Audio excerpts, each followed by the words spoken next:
Hi guys, welcome back to my channel. और आज के इस वीडियो में मैं लेके आया हूँ एक अलग व्हीकल, थोड़ा हिमालयन, थोड़ा जीटी और थोड़ा एक्सपल से थोड़ा हटके एक ऐसा व्हीकल जिसको चलाने का मुझे तो बहुत शौक़ था। बाकी आई एम श्योर आपको भी डेफिनेटली कभी ना कभी ये फील आया होगा कि मैं भी चलाऊँगा एक दिन ऐसा। सो ऐसा कुछ व्हीकल लेके आया हूँ मैं, जो कि मैंने हाल ही में अपने एक प्रोजेक्ट के लिए ख़रीदा था। So we will talk about this vehicle. अगर आप भी लेना चाहो या चाहते हो या सोच रहे हो लेने का, तो कुछ चीज़ें हैं जो आपको ध्यान में रखना पड़ेगा। सो हैविंग सेड दैट, चलिए जल्दी से मैं आपको दिखा देता हूँ वो व्हीकल क्या है। So this is the vehicle that we are going to talk about today. So ये जो vehicle है ये मैंने दिल्ली से मंगाया है. So this is the vehicle. बाकी this is how it looks from the rear. Front से कुछ ऐसा दिखता है. इसका साइड प्रोफाइल देखो. तो this is how it looks from sideways. सो चलिए जल्दी से बात करते हैं अब इसके पुर्ज़ों के बारे में और पूरे गाड़ी के बारे में। सो गाड़ी के यहाँ पे आपको मिलता है टायर में off roading tyres. So these are tubeless tyres. अगर आप देख सकते हो तो यहाँ पे लिखा भी है ट्यूबलेस। इसके थ्रेड पैटर्न देखो। So something that I am really happy with. So पीछे का जो टायर है, रियर टायर, वो कंपैरेटिवली बड़ा है देन दी फ्रंट टायर। बड़ा इन द सेंस आपका विथ वाइज अगर आप देखो, ये इसका चौड़ा ये काफ़ी बड़ा है सामने के टायर से। बाकी अब आते हैं इसका ब्रेकिंग सिस्टम। ब्रेकिंग सिस्टम में अगर आप देखो तो यहाँ पे डिस्क ब्रेक मिलता है पीछे की तरफ भी, और आपको सामने की तरफ भी डिस्क ब्रेक्स मिलते हैं। तो ये सामने की तरफ आप देखो, दोनों तरफ आपको डिस्क ब्रेक मिलता है। गाड़ी का इंजन जो है वो 200 सीसी है, 4 स्ट्रोक इंजन।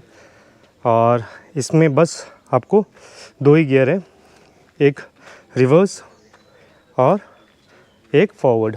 तो अगर अभी ये देखो तो ये अभी फॉरवर्ड पे है। अगर आप इसको बीच में रखते हो तो ये हो जाता है न्यूट्रल। उसके बाद अगर पीछे लेके जाते हो तो ये हो जाता है reverse. So forward, neutral, reverse. बाकी इंजन जो है, फ्यूल जो है वो हमारा पेट्रोल यूज़ होता है। और गाड़ी जो है ये मुझे जहाँ तक पता है ये एक चाइनीज़ प्रोडक्ट है। बाकी सस्पेंशन जो है आपको रियर में मोनोशॉक मिलता है एक। यहाँ देखो आप, there is a monoshock at the rear. बाकी फ्रंट में भी आपको 2 सस्पेंशन मिलता है, एक इधर और एक इधर। बाकी बिल्ड क्वालिटी जो है वो बहुत ही घटिया है। अगर आप सामने की तरफ देखो, ये this is some cheap plastic, जो कि देखो अगर मैं दबाता भी हूँ ना ये ऐसा दब जाता है। फिनिशिंग वाइज देखो, ये वायरिंग का ये भी बहुत ही घटिया है। So quality wise, in fact the body itself, this itself is so cheap plastic। ये देखो अगर आप इसे दबाते हो ये दब जाता है। So बॉडी में पैसे जो है वो बहुत ही बचाया है। But what can you expect from such product. और ये जो है फ्यूल टैंक जो है, आई एम प्रिटी श्योर ये बाइक ये जो गाड़ी है ये कोई मैनुअल के साथ नहीं आता है। तो ये फ्यूल टैंक जहाँ तक मुझे लगता है कुछ 8 लीटर या 10 लीटर का होगा फ्यूल टैंक। बाकी जब गाड़ी नहीं आई थी तो ये चक्का वक्का के साथ नहीं आया था। तो ये सारे चक्के जो हैं जो मैंने खुद ही असेंबल किया है। गाड़ी सिर्फ ऊपर का आया था और चक्का रिमूव होकर आया था। तो आपको अगर आप मंगाते हो तो आपको चक्का वक्का हैंडल जो है वो भी खुद ही लगाना पड़ेगा। और गाड़ी जब नहीं आई थी तब से ही ये फ्यूल जो मीटर है, फ्यूल गॉज, ये ख़राब आई थी, ये चलता ही नहीं है। बाकी यहाँ पे दिखाता है फ्यूल मीटर है, बट ये भी कितना करेक्ट है आई एम नॉट श्योर। ये हमारा RPM और यहाँ पे स्पीड। बाकी गाड़ी में इतना ज़्यादा वाइब्रेशन है कि आप लिटरली ऐसा लगेगा कि आप किसी वाइब्रेटर के ऊपर बैठे हो। सो वाइब्रेशन बहुत ही ज़्यादा है, और ऊपर से स्पेशली सिंस आपका फुट रेस्ट जो है वहाँ पे आप जब रखते हो तो पूरा वाइब्रेशन आपके पाँव से लेकर पूरा बॉडी तक फील होता है। और यहाँ पे अगर आप देखो तो after using this vehicle for around 1.5 month, हमने ये चीज़ नोटिस किया कि ये जो इंजन का पार्ट है, ये इसका जो चैसी है जो इंजन को होल्ड करके रखा है, सो ये बार बार यहाँ पे देखो, ये फ्रेम है इसका, ये जो चैसी है, ये चैसी इधर होके आया है, और ये इंजन को जो है ये पार्ट को सिर्फ ये नट होल्ड करके रखा था। तो अभी क्या हो रहा था, तो बार बार इसका जब हम एक्सेलरेट करते थे तो इतना पावरफुल होने की वजह से ये नट जो है वो बार बार खुल जाता था। सो समवेयर आई फेल्ट कि ये जो नट है वो हिलने की वजह से वाइब्रेशन जो डैम्पिंग है वो थोड़ा कम हो रहा था, बट नट को बार बार खोलने की वजह से पूरा इंजन पीछे आ जाता था। जब हम लोग आगे जाते थे, मतलब जब हम थ्रॉटल करते थे तो पूरा इंजन पीछे आ जाता था। ऑब्वियसली हमने न्यूटन का सेकेंड लॉ पढ़ा ही है, तो उसकी वजह से ये पूरा पीछे आ जाता था। तो उस वजह से क्या हुआ कि हमने इसको ना, ये पूरा फ्रेम को अब चैसी के साथ वेल्ड कर दिया है, सो दैट जब इंजन हम आगे जाते हैं तो इंजन जो है पीछे नहीं आए और जो चेन है वो बार बार लूज़ ना हो। तो पहले क्या होता था, इंजन पीछे आने के कारण ये पूरा सेक्शन पीछे आ जाता था, चेन लूज़ हो जाता था। तो उस वजह से हमने इसको अभी परमानेंटली फिक्स कर दिया है। So there are few changes that we have done, तो उनमें से एक ये है। बाकी क्वालिटी जो बोलो आप, अगर ये भी देखो, ये सीट बैकरेस्ट जो है वो इतना नरम है कि इसको आप ऐसे ही सीधा करो, ये सीधा हो जाएगा। ये देखो सीधा हो गया। तो ये जो मेटल है ये भी बहुत ही पतला है, इतना पतला है कि कोई अगर सच्ची में बैकरेस्ट करे इसके ऊपर तो वो टेढ़ा हो जाए। सो बिल्ड क्वालिटी इज़ वेरी घटिया। अगर आप यहाँ देखो, अगर आप मैं सीट खोलने के लिए यहाँ पे इन्होंने नीचे से एक बटन दिया है, ये लीवर दिया है। ये लीवर का अगर आप पुल करते हो तो सीट खुल जाती है। तो अगर आप सीट खोल लेते हो तो सीट के अंदर आप देखो, यहाँ से पता चल जाता है आपको जो क्वालिटी है वो क्या है। ये देखो प्लास्टिक का क्वालिटी, फिट एंड फिनिश देखो आप, ये प्लास्टिक अभी भी ऐसा ही पड़ा हुआ है। बैटरी भी कोई पता नहीं, कोई सस्ता कंपनी का बैटरी लगाया हुआ है। फिट एंड फिनिश बहुत ही घटिया है। ऑब्वियसली थोड़ा डर्ट पे चलता है तो काफ़ी मैला होता है, तो हमें डेली मेंटेन करना पड़ता है इसको। तो अभी इसको चला के देखते हैं। इनफैक्ट इसका जो, जब मैं हेडलाइट के बारे में बात कर रहा था, इतना चीप क्वालिटी का है कि ये खुद ही उखड़ गया यहाँ से। बाकी और 2 हेडलाइट थे, वो यहाँ से एक उखड़ गया, एक यहाँ से और एक यहाँ से। सो अभी मैं इसे चला के दिखाता हूँ आपको कि ये चलता कैसा है और वाइब्रेशन कितना होता है। तो सबसे पहले स्टार्ट करने से हमें पहले इसको डालते हैं हम न्यूट्रल पे। बाकी ये इसका इंजन किल स्विच है, इसको करते हैं ऑफ़। ये हेडलाइट का बटन, ये आपका इंडिकेटर, ये हॉर्न, दोनों डिस्क ब्रेक। अब ऑन करने के लिए आपको यहाँ से बस सेल्फ दबा के, ये है आपका, ये सेल्फ है, ब्रेक दबा के, हाँ। सो नाउ लिटरली अगर आप देखो तो थ्रॉटल जो है वो अभी गियर पे डालते पहले, तो मैं आपको दिखाऊं। सो ये हमने फॉरवर्ड पे डाल दिया है। अभी आप देखो लिटरली मैं आधा थ्रॉटल करने के बाद ही गाड़ी जाएगी। सो ये गाड़ी गई। अब वाइब्रेशन पे अगर आपको दिखाऊं तो लिटरली गाड़ी सुन पड़ जाता है आपका हाथ। गाड़ी का वाइब्रेशन जो है लिटरली बहुत ही ज़्यादा है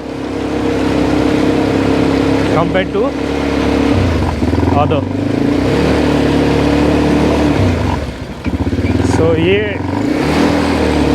जो ट्रैक है ये वैसे तो हमने बनाया है मोटोक्रॉस के लिए, बट इसी ट्रैक पे हम अपना ये ATV भी चलाते हैं। सो ATV का जो मोटोक्रॉस का जो हर्डल्स है, जो टेबल टॉप है, जंप है, वो सारे पिट है, वो सारे इसके लिए ऑब्स्टिकल बन जाता है। तो राइडिंग जो है ना वो थोड़ा फन होता है। तो जैसे ये हो गया जंप, ये जंप पे हम स्लो करेंगे। सो टायर कुछ इतना है।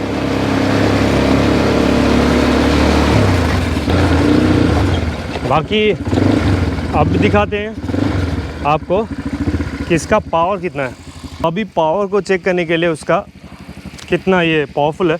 हम बगी है ये हमारा, इसके बारे में किसी और दिन बात करेंगे। तो इसको हम पुल करते हैं, इसको खींचेंगे हम उसके हेल्प से।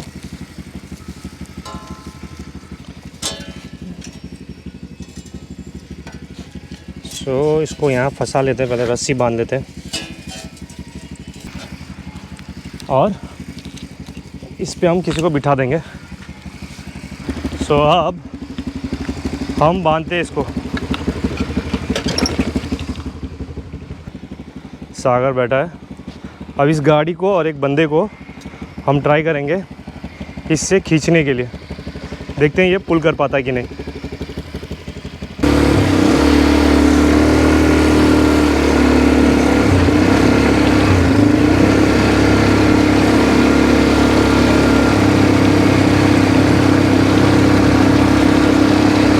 बाकी प्लेन में तो आसान है, बट टफ है ये जब हम ऑब्स्टिकल पे आते हैं। तो ये ऑब्स्टिकल में खींच पाता है कि नहीं देखते हैं। तो छोटा ऑब्स्टिकल तो पार हो गया, अब बड़ा करके देखते हैं बड़ा हो पाएगा कि नहीं।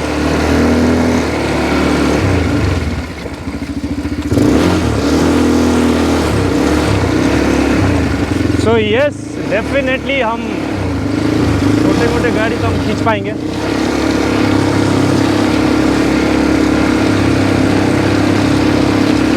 तो अगर आपके पास भी कोई फार्मिंग के लिए यूज़ करना चाहते हो इसको और कुछ सामान वामान है, तो ये गाड़ी आराम से आपका ट्रॉली को और आपके सामान को खींच लेगा।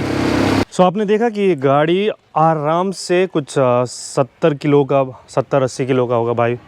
और गाड़ी itself is most probably 100 kilos. So अगर दोनों का आप मिला लो तो 170-180 किलो का ये गाड़ी आराम से ये हमारा ATV खींच लेता है।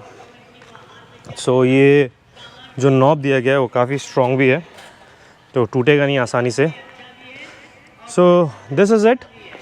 तो आप अपने जो छोटे मोटे गांव के या खेत में जो छोटा मोटा सामान है, ट्रॉली के हिसाब से अगर आप छोटा ट्रैक्टर ही पकड़ लो, इसको छोटा मिनी ट्रैक्टर है ये, तो उसके लिए आप खींच सकते हो। बाकी लाइट क्वालिटी कुछ चीज़ें हैं जो आपको चेंज करना पड़ेगा। जैसा लाइट्स इसके हैं वो बहुत ही पुअर क्वालिटी के हैं, अंधेरे में ज़्यादा काम नहीं करेगा। तो उस हिसाब के लिए आपको लाइट्स इसके चेंज करना पड़ेगा अगर आप इसको गांव में रात को चलाते हो। और इसका जो नॉर्मल सर्विसिंग है वो कोई भी बाइक मैकेनिक कर देगा, इतना कुछ ज़्यादा है नहीं टेक्निकल। तो कुछ चीज़ें हैं, छोटे मोटे चीज़ें हैं जो कि आप ही अगर आपको टेक्निकल नॉलेज है तो आप खुद ही कर सकते हो। बाकी इसका जो मोबिल चेंज है, इंजन ऑयल, वो मैंने अभी करीब एक 1-1.5 महीने बाद चेंज किया था। सो आप भी अगर रेगुलर इंटरवल 1-1.5 महीने के इंटरवल में इंजन ऑयल चेंज कर सकते हो। अगर इंजन पहला है, फर्स्ट इंजन पहला सर्विसिंग है, तो आप थोड़ा 1 महीने में ही कर सकते हैं, क्योंकि आपका डिपेंडिंग अपॉन आपका धूल आपका एरिया कितना डर्ट है आपके उसमें, आपके एरिया में कितना धूल है, उस हिसाब से अगर आपके ज़्यादा धूल वाले जगह पे आप रहते हो तो आपको थोड़ा इंजन ऑयल और एयर फिल्टर जो है वो रेगुलरली चेक करना पड़ेगा। बाकी ऐसे ऑल ओवर मैं कहूँगा, depending upon the price point, ये गाड़ी आपको डिलीवर करके आपको ऑलमोस्ट 3.5 लाख का पड़ेगा। 3 लाख 60,000 70,000 तो उसका पड़ेगा। तो 3,70,000 में अगर आप इसको एक छोटे ट्रैक्टर के हिसाब से अगर लेते हो पर्पस के लिए, मतलब उसके लिए, तो ये बहुत सही है। बट स्पोर्ट के लिए, जैसा ATV जो एक है वो तो स्पोर्ट के लिए भी होता है, तो स्पोर्ट्स के लिए मैं ATV ये वाला सजेस्ट नहीं करूँगा। आई मेड दिस मिस्टेक, मगर आप भी अगर चाहते हो कि अगर एक मोटो स्पोर्ट के हिसाब से यूज़ करोगे ATV, then I would suggest you to go with Honda और सम अदर ब्रांड, क्योंकि ये वाला जो है ना, ये गधा है, घोड़ा नहीं है।